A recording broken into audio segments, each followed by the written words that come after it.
আরে গুড্ডু বাবু কি করছো? কতদিন ঘষছো? তারপরে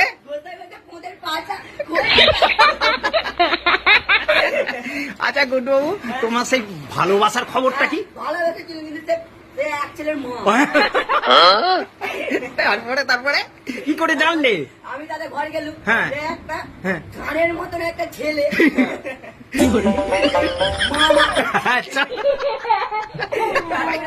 আমি আমার তো দেখে অবাক হয়ে গেছি। আচ্ছা আচ্ছা যা বলেছে মা, হ্যাঁ। তখন রেগে মেগে পালিয়ে এসেছি মনের দুঃখে।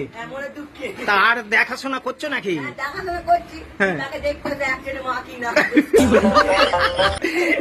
আরে সুব্রত বাবু আছো? এই সুব্রত বাবু, তোমার সেই ছেলের খবর কি হলো গো? ছেলেকে আর বলবেন না। হ্যাঁ, হ্যাঁ। 15 বছরের ছেলে হ্যাঁ। 40 বছরের মেয়েকে নিয়ে পালিয়েছে। বললেন যে যদি নিয়ে যাও 50 বছরের মেয়েকে নিয়ে যাও। তাতে সম্মান থাকলো না। কেমন থাকবে রে? কি আশ্চর্য। আচ্ছা তোমার ছেলে কি আচ্ছা সুব্রত বাবু, ছেলে কি করে তোমার? ছেলে দামি কাজ করে। হ্যাঁ, কি কাজ করে গো? ইঞ্জিন ভ্যানের